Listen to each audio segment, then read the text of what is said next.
Hello welcome to law excellence. ఈ వీడియోలో మనం 2022 జూలై 8వ తేదీకి సంబంధించి ఇంపార్టెంట్ కరెంట్ అఫైర్స్ గురించి డిస్కస్ చేసుకుందాం. ముందుగా టీఎస్పీఎస్సీ గ్రూప్ 1కి సంబంధించి ఇంగ్లీష్ మీడియం కొత్త బ్యాచ్ జూలై 11 నుంచి స్టార్ట్ అవబోతోంది. ఇంట్రెస్టెడ్ క్యాండిడేట్స్ ఎవరైనా ఉంటే ఎన్రోల్ చేసుకోవచ్చు. అలాగే ఇప్పుడు మన ఏపీపీఎస్సీ టీఎస్పీఎస్సీ వీడియోస్ అన్నీ కూడా తెలుగు ఆఫీసర్స్ అనేటటువంటి యూట్యూబ్ ఛానల్లో అప్లోడ్ చేయటం జరుగుతుంది.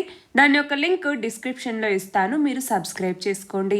నెక్స్ట్ 6 days నుంచి కూడా ఈ మన్లా ఎక్సలెన్స్లో ఈ ఏపీపీఎస్సీ టీఎస్పీఎస్సీ వీడియోస్ అనేవి రావు, ఓన్లీ ఈ తెలుగు ఆఫీసర్స్ ఛానల్లో మాత్రమే వస్తాయి.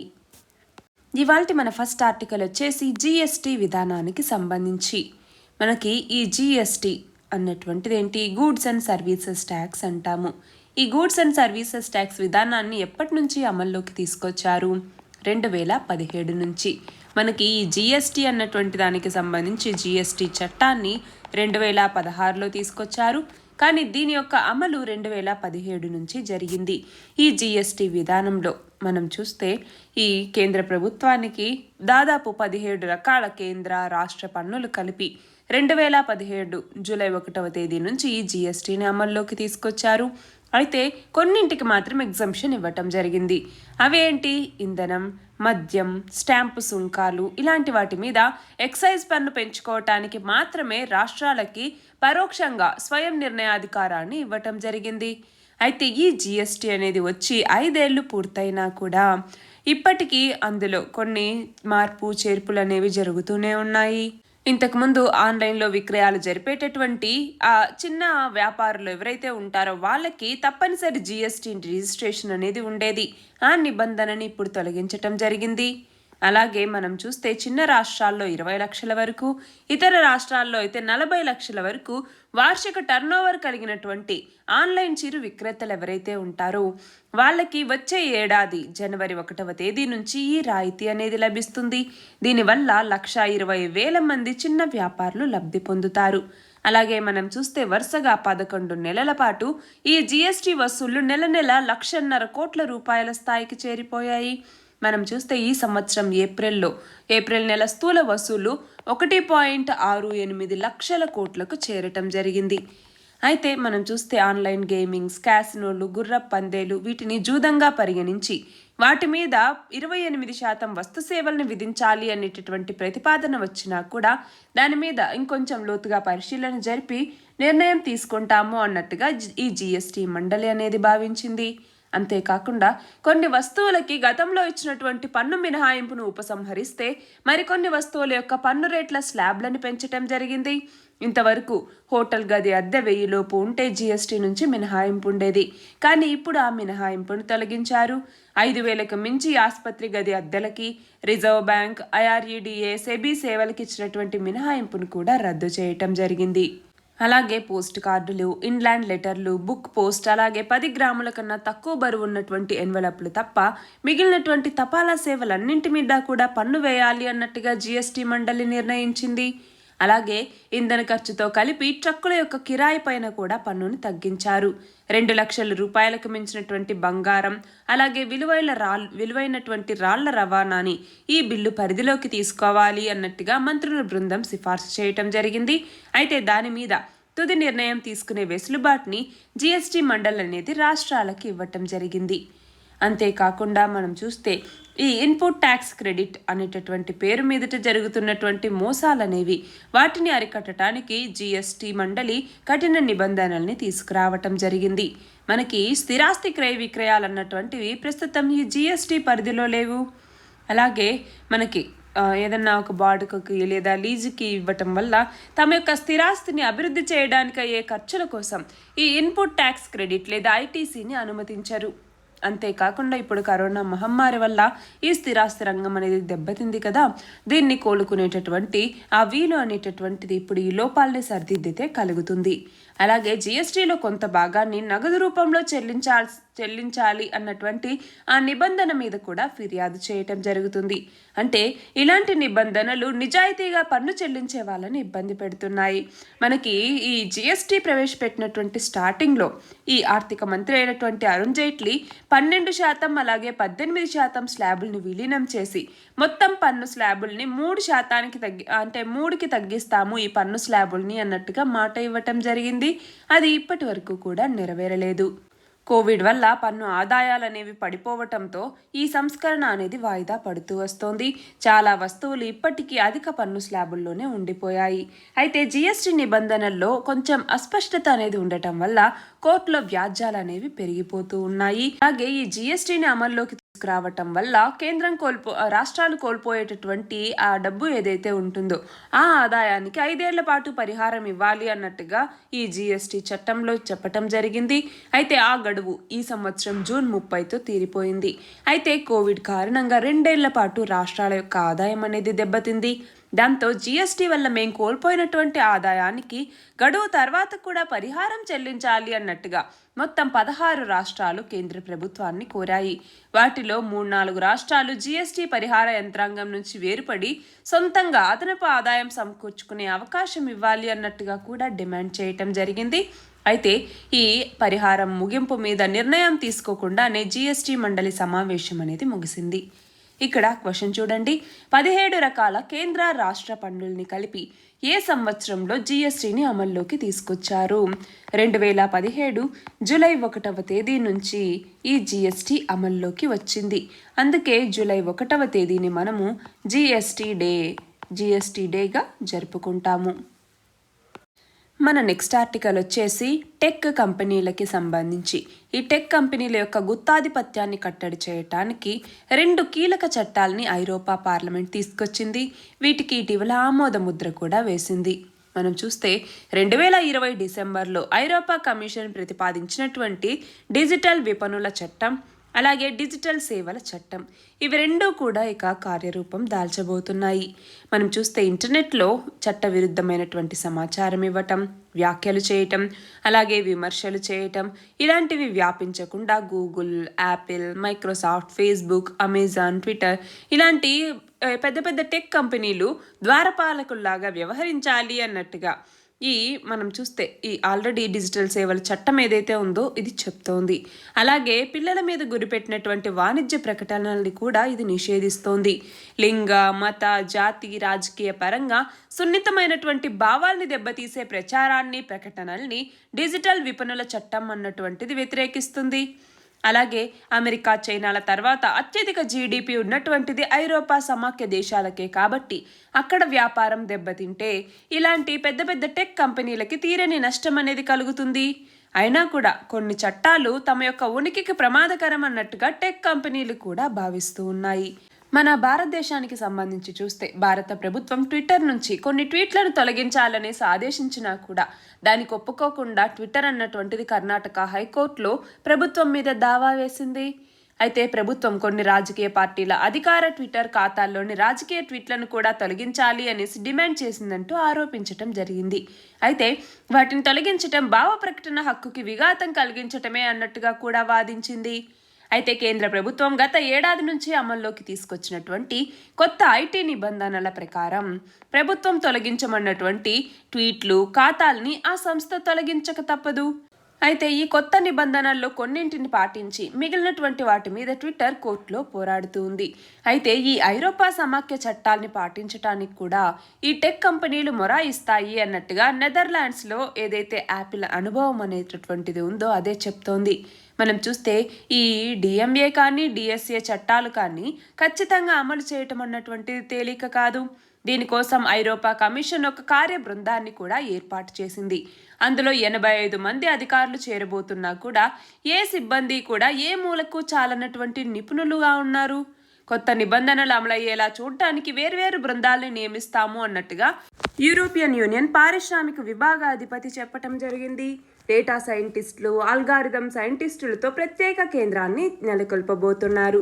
ప్రపంచంలోని అత్యంత సంపన్నమైనటువంటి బడా టెక్ కంపెనీలు ఈ కొత్త డిజిటల్ చట్టాల మీద కోర్టుల్లో వ్యాజ్యాలు నడపడం అన్నటువంటిది తప్పనిసరి అవుతాయి.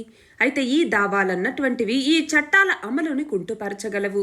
దాన్ని నిరోధించటం ఎలాగా అన్నటువంటి అంశాన్ని ఐరోపా పార్లమెంటు పరిశీలించి తగు చర్యల్ని తీసుకోదలిచింది. ఇక్కడ క్వశ్చన్ చూడండి. టెక్ కంపెనీల యొక్క ఆధిపత్యానికి అడ్డుకట్ట వేస్తూ డిజిటల్ విపణుల చట్టం, డిజిటల్ సేవల చట్టం ఈ రెండు కీలక చట్టాలని రూపొందించాలని ప్రతిపాదించిన కమిషన్ ఏది ఐరోపా కమిషన్. మన నెక్స్ట్ ఆర్టికల్ వచ్చేసి స్వాతంత్రం వచ్చి 70 ఏళ్లు పూర్తి కావస్తున్నటువంటి సందర్భంగా మనం చేసుకునేటటువంటి ఆజాదీ కా అమృత్ మహోత్సవ్లో భాగంగా మన దేశంలో ఎస్సీ ఎస్టీల మీద పెరుగుతున్నటువంటి దాడుల మీద కేంద్ర హోంశాఖ ఆవేదన వ్యక్తం చేయటం జరిగింది. ఎస్సీ ఎస్టీల వేధింపుల కేసుల విచారణని వేగవంతం చేయాలి అన్నట్టుగా రాష్ట్రాలకి సూచించింది. అంతేకాకుండా వీటిని పకడ్బందీగా అమలు చేయటానికి కొన్ని మార్గదర్శకాలని కూడా అందించింది. మనం చూస్తే రాజీవ్ గాంధీ ప్రధానమంత్రిగా ఉన్నప్పుడు ఏదైతే ఎస్సీ ఎస్టీ అట్రాసిటీ నిరోధక చట్టాన్ని తీసుకొచ్చారో దానికి కొన్ని సవరణలు చేస్తూ వచ్చారు. అయితే ఈ చట్టం కింద ఫిర్యాదుల దాఖలు మొదలైనప్పటి నుంచి సరైన న్యాయం దక్కే వరకు కూడా బాధితులకి చాలా అడ్డంకులు ఎదుర్కొంటున్నారు అన్నట్టుగా సుప్రీంకోర్టు ఇంతకు ముందే వ్యాఖ్యానించింది. మనం చూస్తే మన దేశంలో ఉత్తరప్రదేశ్, బీహార్, రాజస్థాన్, మధ్యప్రదేశ్, మహారాష్ట్ర వీటిలో దళితుల మీద ఎక్కువ అకృత్యాలు, దాడులు అనేవి జరుగుతూ ఉన్నాయి అన్నట్టుగా జాతీయ నేర గణాంక సంస్థ 2020 గణాంకాలు చెప్తూ ఉన్నాయి. అంతేకాకుండా మన దేశంలో ఎస్సీల మీద జరిగే నేరాల్లో ఏపీలో 4.5%, తెలంగాణలో 3.7% నమోదవుతున్నాయి. ఎస్టీల మీద అత్యధికంగా దాడులు జరిగిన రాష్ట్రాల జాబితాలో తెలంగాణ కూడా ఉంది. దేశవ్యాప్తంగా 2019తో పోలిస్తే 2020లో ఎస్సీల మీద 9.4%, ఎస్టీల మీద 9.3% చొప్పున అకృత్యాలనేవి పెరిగిపోయాయి. భారతదేశంలో అయితే 2019లో ఎస్సీల మీద దాదాపు 46,000 నేరాలనేవి వెలుగు చూశాయి. 2020లో అయితే వాటి సంఖ్య 50,000 దాటిపోయింది. 2019లో ఎస్టీల మీద 7,500కు పైగా ఇలాంటి అకృత్యాలు నమోదయ్యాయి. 2020లో అవి 8,000కు పైగా పెరిగిపోయాయి. అంటే మన భారతదేశంలో ఇలా దళితుల మీద అకృత్యాలు, వేధింపులు అనేవి పెరుగుతూ ఉన్నా కూడా కేసుల నమోదు అనేది తగ్గిపోతోంది. మనం చూస్తే 2014 నుంచి 2016 దాకా నేరాల సంఖ్య అనేది పెరిగినా కూడా ఛార్జ్ షీట్లేమో 92% నుంచి 78%కి పడిపోయాయి. అలాగే పోలీస్ స్థాయిల్లో పెండింగ్ కేసులు ఏటా 10% పెరుగుతూ వస్తూ ఉన్నాయి. మనకి న్యాయస్థానాలు లేదంటే సమాజంలో పెద్దల యొక్క జోక్యం లేనిదే ఈ అట్రాసిటీ కేసులు నమోదు చేయలేనటువంటి పరిస్థితులు అనేవి నెలకొన్నాయి. మనకి అగ్రవర్ణాల నుంచి ప్రతిదాడులు ఉంటాయి అన్నటువంటి భయం, చట్టం మీద అవగాహన లేకపోవటం, పోలీసుల యొక్క నిర్లక్ష్యం లాంటి కారణాలతో చాలా వరకు కేసులు నమోదవ్వట్లేదు. కాబట్టి దీనికి అడ్డుకట్టపడాలి అంటే రాష్ట్రాల్లో, జిల్లా స్థాయిల్లో కూడా నిఘా మరియు పర్యవేక్షణ కమిటీ సమావేశాలు అనేవి జరగాలి. అత్యున్నత స్థాయి విజిలెన్స్ కమిటీ సమావేశాలు ప్రతి సంవత్సరం కనీసం 2 సార్లైనా జరగాలి. వాటిని సరిగ్గా నిర్వహించకపోవటం వల్ల బాధితులకి పరిహారం మంజూరు ఏదైతే ఉందో దాంట్లో కూడా ఆలస్యం అనేది జరుగుతోంది. మనకి రాజస్థాన్లో అయితే ఈ పరిహారం చెల్లింపుకి అక్కడి సాంఘిక సంక్షేమ శాఖ ఆన్లైన్ పోర్టల్ని కూడా రూపొందించింది. అలాగే ఎస్సీ ఎస్టీల మీద అకృత్యాల నిరోధక చట్టం కింద గరిష్టంగా 2 నెలల్లో కేసును పరిష్కరించే విధంగా రాష్ట్ర ప్రభుత్వాలు చొరవ చూపాల్సినటువంటి అవసరం ఉంది. మనం చూస్తే ఉత్తరప్రదేశ్, మధ్యప్రదేశ్, రాజస్థాన్, కర్ణాటక లాంటి రాష్ట్రాల్లో అట్రాసిటీ కేసుల యొక్క విచారణకి ప్రత్యేక న్యాయస్థానాలు కూడా ఉన్నాయి. అయితే ఆ కేసుల విషయంలో అధికార యంత్రాంగానికి సరైనటువంటి అవగాహన కల్పించాల్సినటువంటి అవసరం అనేది ఉంది. పాలకులు, అధికారుల యొక్క చిత్తశుద్ధితో ముందడుగు వాళ్ళు వేసినప్పుడే బాధితులకి సత్వర న్యాయం అనేటటువంటిది అందుతుంది. ఇక్కడ క్వశ్చన్ చూడండి. జాతీయ నేర గణాంక సంస్థ 2020 గణాంకాల ప్రకారం దేశంలో ఎస్సీల మీద జరిగినటువంటి నేరాల్లో ఏపీ మరియు తెలంగాణల వాటా ఎంత వాటా ఉంది ఏపీకి, తెలంగాణకి అంటే ఆంధ్రప్రదేశ్లో 4.5%, తెలంగాణ 3.7% వాటాని కలిగి ఉంది. మన నెక్స్ట్ ఆర్టికల్ వచ్చేసి బ్రిటన్ ప్రధాని పదవికి బోరిస్ జాన్సన్ రాజీనామా చేయటం జరిగింది. గత కొద్ది రోజులుగా బ్రిటన్లో నెలకొన్నటువంటి రాజకీయ సంక్షోభానికి ముగింపునిస్తూ ఆ దేశ ప్రధానమంత్రి తన పదవి నుంచి తప్పుకోవటానికి అంగీకరించటం జరిగింది. మనం చూస్తే విపక్ష లేబర్ పార్టీ నుంచే కాకుండా ఈయన స్వపక్ష కన్జర్వేటివ్ల నుంచి కూడా తీవ్రమైనటువంటి వ్యతిరేకతను ఎదుర్కొన్నారు. తప్పనిసరి పరిస్థితుల్లో ఈయన రాజీనామా నిర్ణయాన్ని ప్రకటించటం జరిగింది. ఇక్కడ క్వశ్చన్ చూడండి, ఇటీవల ఏ దేశ ప్రధానమంత్రి పదవికి బోరిస్ జాన్సన్ రాజీనామా చేశారు? ఏ దేశ ప్రధానమంత్రి పదవికి? బ్రిటన్. మన నెక్స్ట్ ఆర్టికల్ వచ్చేసి పోషకాహార లోపానికి సంబంధించి ఐక్యరాజ్య సమితి పరిధిలో ఉన్నటువంటి ఆహార వ్యవసాయ సంస్థ అంటే ఫుడ్ అండ్ అగ్రికల్చరల్ ఆర్గనైజేషన్ అన్నటువంటిది, అలాగే అంతర్జాతీయ వ్యవసాయ అభివృద్ధి నిధి లేదా IFAD అన్నటువంటిది, అలాగే యునిసెఫ్ అన్నటువంటిది, అలాగే ప్రపంచ ఆహార కార్యక్రమం అంటే ఏంటి WFP అన్నటువంటిది, అలాగే WHO అంటే ఏంటి ప్రపంచ ఆరోగ్య సంస్థ, ఇవన్నీ కలిసి ఉమ్మడిగా ప్రపంచంలో ఆహార భద్రత పోషకాహార స్థితి 2022 అనేటటువంటి నివేదికని విడుదల చేయటం జరిగింది. ఇందులో గత 15 ఏళ్లలో మన దేశంలో పోషకాహార లోపం బాధితుల సంఖ్య గణనీయంగా తగ్గింది అన్నట్టుగా ఈ నివేదిక చెప్తోంది. మనకి 2004 నుంచి 2006 మధ్య దేశ జనాభాలో ఇలాగా పోషకాహార లోపం ఉన్నటువంటి వాళ్ళు 21.6% ఉంటే అది 2019-21 నాటికి 16.3% తగ్గింది అన్నట్టుగా ఈ నివేదిక తెలిపింది. అయితే గతంతో పోలిస్తే మన భారతదేశంలో ఊబకాయం ఉన్నటువంటి వయోజనులు, రక్తహీనతతో బాధపడుతున్నటువంటి మహిళల సంఖ్య అనేది పెరిగింది అన్నట్టుగా ఇది చెప్తోంది. అంతేకాకుండా ప్రపంచవ్యాప్తంగా ఆకలితో అలమటిస్తున్నటువంటి వాళ్ళ సంఖ్య 2021లో 82.8 కోట్లకు పెరిగింది. అంతకు ముందుతో పోలిస్తే ఇది 4.6 కోట్ల మేర పెరిగింది. అంతేకాకుండా మన భారతదేశంలో చూడండి, పోషకాహార లోపంతో బాధపడుతున్నటువంటి వాళ్ళ సంఖ్య 2004-06లో 24.78 కోట్లుంటే 2019-21కి వచ్చేసరికి 22.43 కోట్లకు చేరింది. ఊబకాయంతో బాధపడుతున్నటువంటి చిన్నారులు 5 ఏళ్లలోపు చిన్నారులు 2012లో 30 లక్షలుంటే 2020లో 22 లక్షల మంది ఉన్నారు. ఊబకాయ వయోజనులు వచ్చేసరికి 2012లో 2.52 కోట్లుంటే 2016లో 3.43 కోట్లకు పెరిగింది.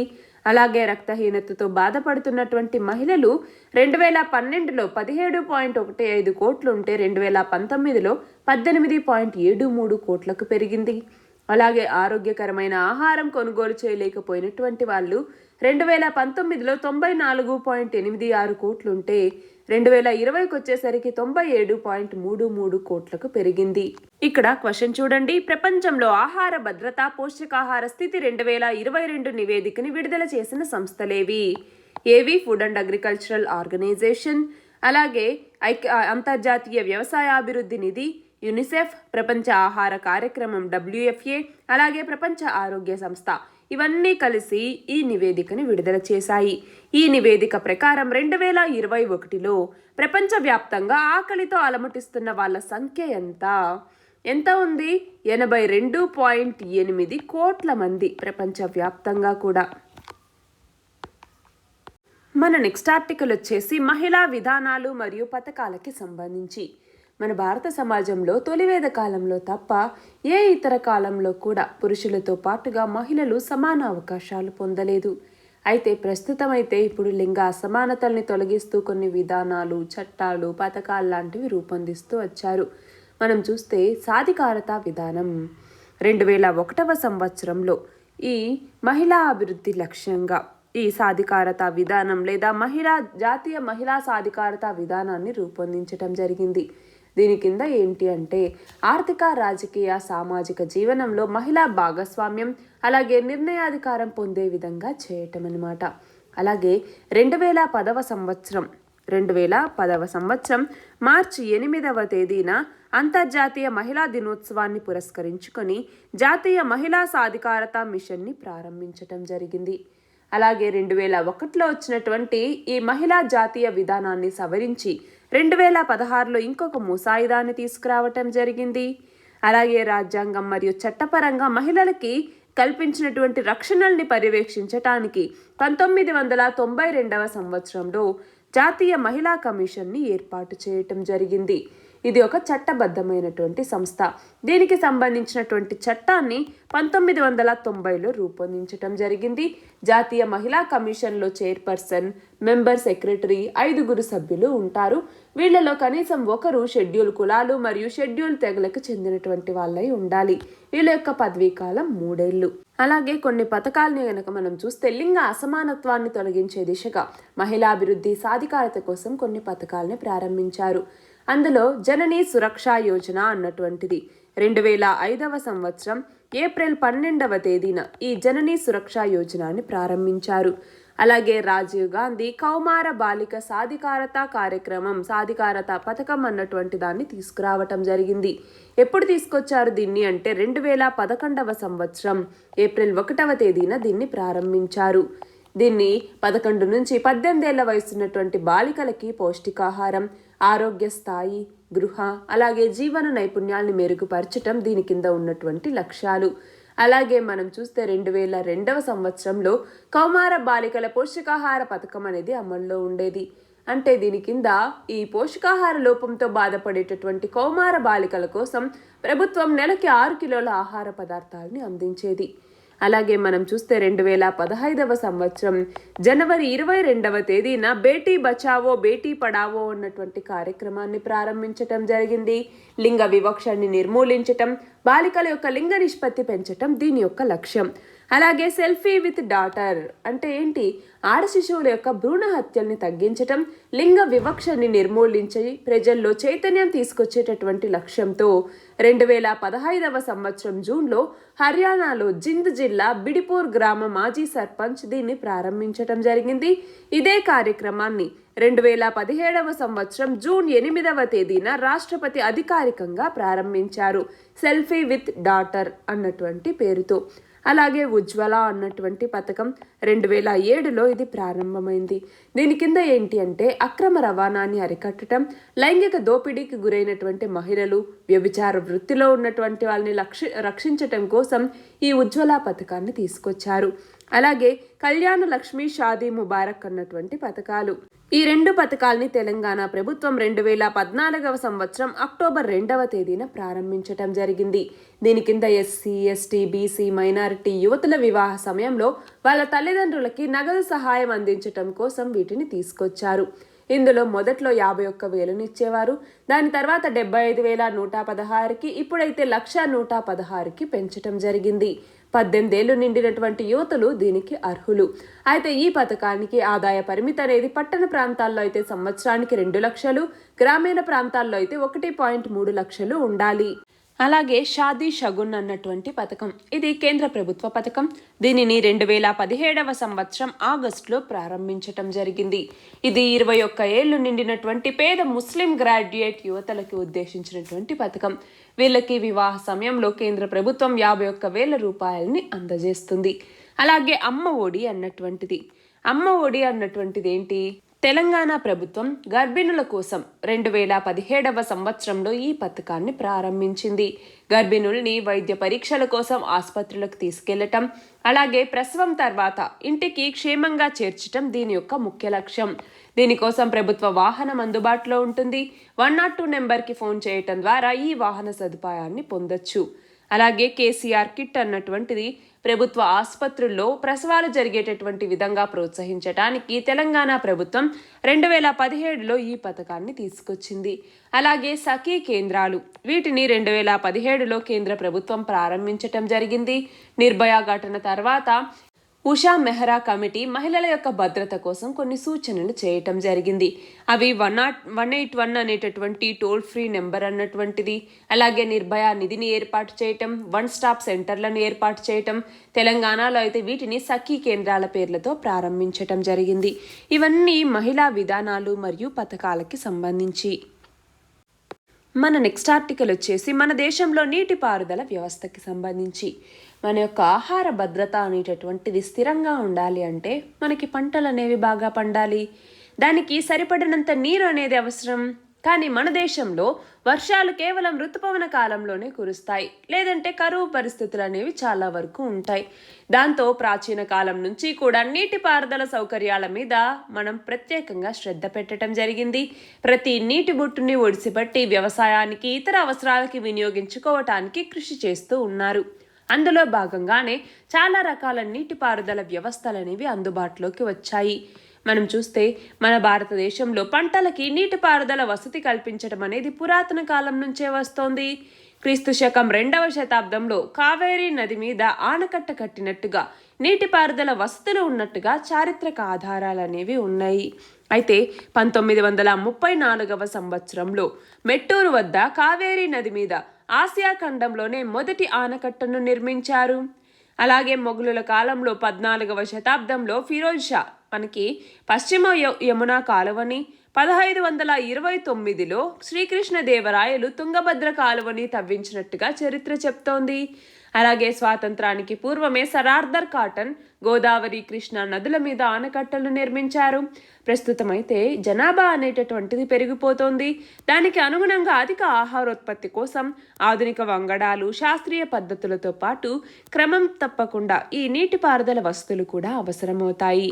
అందులో మన దేశంలోకి వచ్చేసరికి బావులు, కాలువలు, అలాగే ఇంకొన్ని నీటిపారుదల వసతుల ద్వారా మనకి ఈ నీరు అనేటటువంటిది వ్యవసాయానికి అందుతూ వస్తోంది.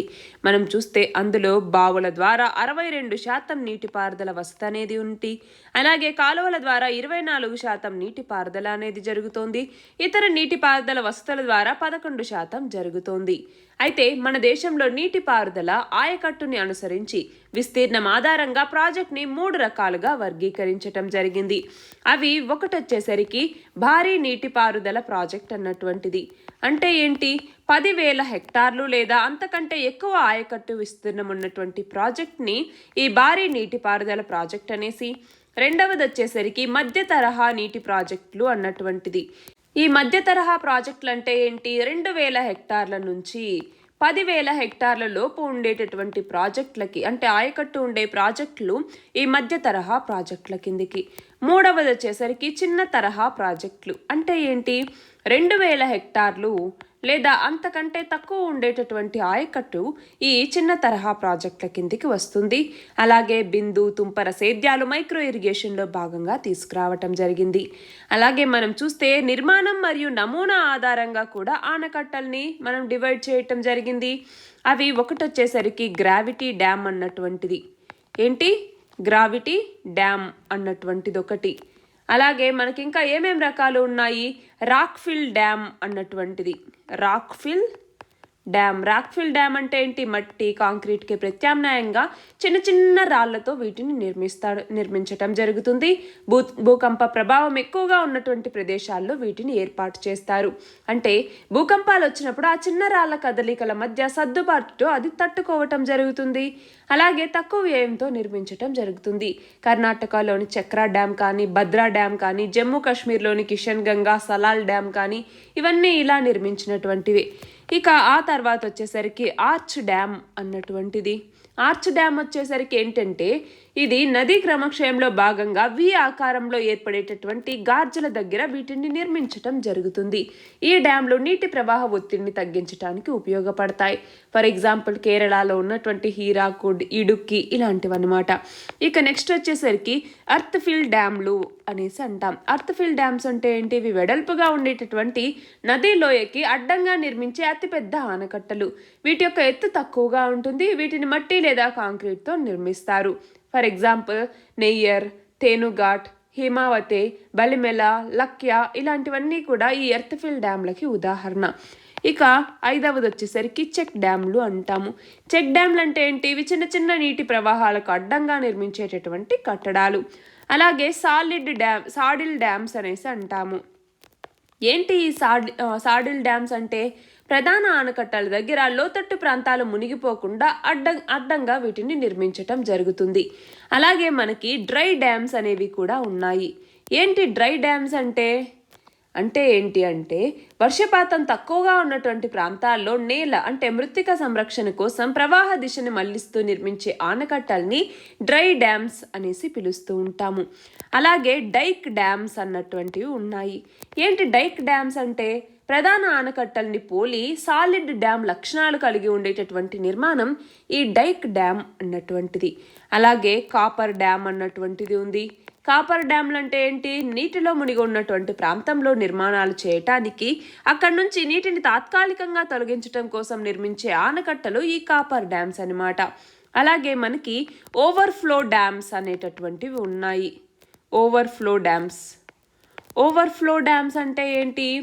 నది లేదా ఆనకట్ట నుంచి ప్రవహిస్తున్నటువంటి నీటిని శాస్త్రీయంగా లెక్కించటానికి వీటిని నిర్మించటం జరుగుతుంది. అలాగే మాసోసరీ డ్యామ్ అన్నటువంటిది కూడా ఉంది. ఏంటి మాసోసరీ డ్యామ్ అంటే? మాసోసరీ డ్యామ్ అంటే ఇటుకలు రాళ్లతో నిర్మించే ఆనకట్టల్ని మాసోసరీ డ్యామ్లు అనేసి పిలుస్తాము. వాటిని గ్రావిటీ లేదా ఆర్చ్ డ్యామ్లుగా కూడా పేర్కొంటారు. ఫర్ ఎగ్జాంపుల్ ఒడిశాలో ఉన్నటువంటి రెంగాలి కానీ, కర్ణాటకలో ఉన్నటువంటి వాణి విలాస్ సాగర్ కానీ, ఇవన్నీ కూడా ఈ మాసోసరీ డ్యామ్లకి ఉదాహరణ. అయితే మన భారతదేశ జల విధానం అనేది మనం తెలుసుకోవాలి, లేదా నేషనల్ వాటర్ పాలసీ అన్నటువంటిది. ఈ నేషనల్ వాటర్ పాలసీ ప్రకారం భూ ఉపరితలం మీద అలాగే భూగర్భంలో ఉన్నటువంటి నీటిని సక్రమంగా వినియోగించుకోవాలి. మానవ అభివృద్ధి, పర్యావరణ సమతౌల్యం వీటికి సమాజంలో అంటే అభివృద్ధికి నోచుకున్నటువంటి ప్రజల్ని దృష్టిలో ఉంచుకొని జలవనరుల యొక్క సమీకరణకు అనువైనటువంటి ప్రణాళికని రూపొందించటం. జలవనరుల సమీకరణ ద్వారా బహుళ ప్రయోజనాల్ని పొందగలగాలి. అలాగే జలవనరుల పంపిణీలో తొలి ప్రాధాన్యం తాగునీటికి లభించాలి అన్నట్టుగా ఈ నేషనల్ వాటర్ పాలసీ లేదా జాతీయ జల విధానం అన్నటువంటి దాన్ని తీసుకురావటం జరిగింది. మన నెక్స్ట్ ఆర్టికల్ వచ్చేసి అంతర్జాతీయ ద్రవ్యనిధి లేదా IMFకి చెందినటువంటి వాల్ ఆఫ్ ఫార్మర్ చీఫ్ ఎకనమిస్ట్లో చోటు దక్కించుకున్నటువంటి తొలి మహిళగా, భారత్కి చెందినటువంటి రెండవ వ్యక్తిగా గీతా గోపీనాథ్ ఘనతని సాధించారు. మొదటి వ్యక్తి ఎవరు అంటే 2003 నుంచి 6 వరకు IMFకి ముఖ్య ఆర్థికవేత్తగా బాధ్యతలు నిర్వహించినటువంటి రఘురామ్ రాజన్ ఈ గుర్తింపు పొందినటువంటి తొలి భారతీయుడు. రెండవ భారతీయురాలిగా రెండవ వ్యక్తిగా గీతా గోపీనాథ్ నిలిచారు. 2018 అక్టోబర్లో IMF ముఖ్య ఆర్థికవేత్తగా గీతా గోపీనాథ్ నియమితులవ్వటం జరిగింది. ఇక్కడ క్వశ్చన్ చూడండి. అంతర్జాతీయ ద్రవ్యనిధికి చెందిన వాల్ ఆఫ్ ఫార్మర్ చీఫ్ ఎకనమిస్ట్లో చోటు దక్కించుకున్న తొలి మహిళ ఎవరు? గీతా గోపీనాథ్. ఇవాల్టి మన లాస్ట్ ఆర్టికల్ వచ్చేసి ఏపీ రైతు దినోత్సవానికి సంబంధించి. దివంగత ఏపీ ముఖ్యమంత్రి, మహానేత అయినటువంటి డాక్టర్ వైఎస్ రాజశేఖర్ రెడ్డి యొక్క జయంతి సందర్భంగా ఆంధ్రప్రదేశ్ రాష్ట్ర వ్యాప్తంగా కూడా రైతు దినోత్సవాన్ని ప్రతి సంవత్సరం జూలై 8వ తేదీన నిర్వహించటం జరుగుతుంది. దానికి సంబంధించిందే ఈ ఆర్టికల్. ఇక్కడ క్వశ్చన్ చూడండి. ఏపీ రైతు దినోత్సవం లేదా ఆంధ్రప్రదేశ్ రైతు దినోత్సవంని ఏ రోజున జరుపుకుంటారు? ఏ రోజున? జూలై 8వ తేదీన. ఎందుకని అంటే డాక్టర్ వైఎస్ రాజశేఖర్ రెడ్డి గారి యొక్క జయంతి సందర్భంగా ఈ రోజుని ఏపీ ప్రభుత్వం ఏపీ రైతు దినోత్సవంగా ప్రకటించింది. సైన్స్ అండ్ టెక్నాలజీకి సంబంధించి ఇక్కడ కొన్ని క్వశ్చన్స్ ఇవ్వటం జరిగింది. ఇక్కడ చూడండి. 1వది, గోల్డెన్ రైస్లో బియ్యం బంగారు వర్ణంలో ఉండటానికి కారణమైన వర్ణద్రవ్యం ఏది? బీటా కెరోటిన్ అనేటటువంటి వర్ణద్రవ్యం.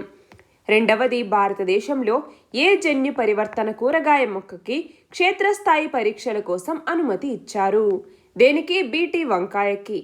3వది, జన్యు పరివర్తన జంతువుని సృష్టించటానికి పిండంలోకి ఏ వైరస్ ద్వారా జన్యువుల్ని ప్రవేశపెడతారు? దేని ద్వారా? రెట్రో వైరస్ ద్వారా. 4వది, మొక్కల కణజాల వర్తనం ఏ విధంగా ఉపయోగపడుతుంది? వైరస్ రహిత మొక్కల ఉత్పత్తికి, అరుదైన మొక్కల ఉత్పత్తికి, జీవ వైవిధ్యాన్ని కాపాడటానికి అన్నింటికీ కూడా ఈ మొక్కల యొక్క కణజాల వర్తనం అంటే టిష్యూ కల్చర్ అనేటటువంటిది ఉపయోగపడుతుంది. 5వది, ఇండియన్ రేర్ ఎర్త్ లిమిటెడ్ తీర ప్రాంత ఇసుకలో ఉన్నటువంటి మోనోజైట్ ముడి ఖనిజం నుంచి ఏ అణు ఇంధనాన్ని వెలికి తీస్తుంది? థోరియం. 6వది, అణుశక్తి సాంకేతికత వ్యవసాయంలో ఏ విధంగా ఉపయోగపడుతుంది? అంటే ఉత్పరివర్తన ప్రజననం ద్వారా అధిక దిగుబడిని ఇచ్చే మొక్కల ఉత్పత్తికి, ఎరువులకి ఐసోటోప్లను జోడించి వాటి సంగ్రహణని తెలుసుకోవటానికి, రేడియేషన్ని ఉపయోగించి కీటకాలను నియంత్రించటానికి, వీటన్నింటికీ కూడా ఇది ఉపయోగపడుతుంది. ఏడవది వైద్యంలో వాడే సూదులు, కత్తెర, గ్లోవ్స్, వస్త్రాలు లాంటి వాటిని ఏ కిరణాలని ఉపయోగించి సూక్ష్మజీవరహితం చేస్తారు? ఏ కిరణాలు? గామా కిరణాలు లేదా గామా రేస్ అంటాము. ఎనిమిదవది ఐసోటోప్లకి సంబంధించిన మూలక పరమాణువుల్లో ఏ ఉప పరమాణు కణాలు ఎక్కువగా ఉంటాయి? ఏముంటాయి ఎక్కువగా అంటే న్యూట్రాన్లు ఉంటాయి.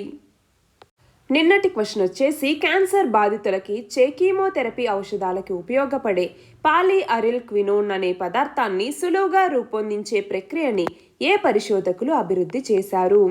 ఏ పరిశోధకులు? ఐఐటి ఢిల్లీకి చెందినటువంటి పరిశోధకులు అభివృద్ధి చేయటం జరిగింది. ఇవాల్టి క్వశ్చన్ వచ్చేసి భారత్లో చిట్ట చివరి దశలో రుణం ఇచ్చే బ్యాంక్ అనున్నది ఏ బ్యాంకుకు పేరు? దీని ఆన్సర్ కమెంట్ సెక్షన్లో ఇవ్వండి. కరెక్ట్ ఆన్సర్ రేపటి వీడియోలో చూద్దాం. ఈ వీడియోని ఇటు మనలా ఎక్సలెన్స్ ఛానల్లోనూ ఇటు తెలుగు ఆఫీసర్స్ ఛానల్లో కూడా అప్లోడ్ చేయటం జరుగుతుంది. ఈ తెలుగు ఆఫీసర్స్ అన్నటువంటి ఛానల్కి సబ్స్క్రైబ్ చేసుకోండి. నెక్స్ట్ 5 days తర్వాత ఈ తెలుగు ఆఫీసర్స్ ఛానల్లోనే ఈ వీడియోస్ అప్లోడ్ చేయబడతాయి. All the very best and thank you very much.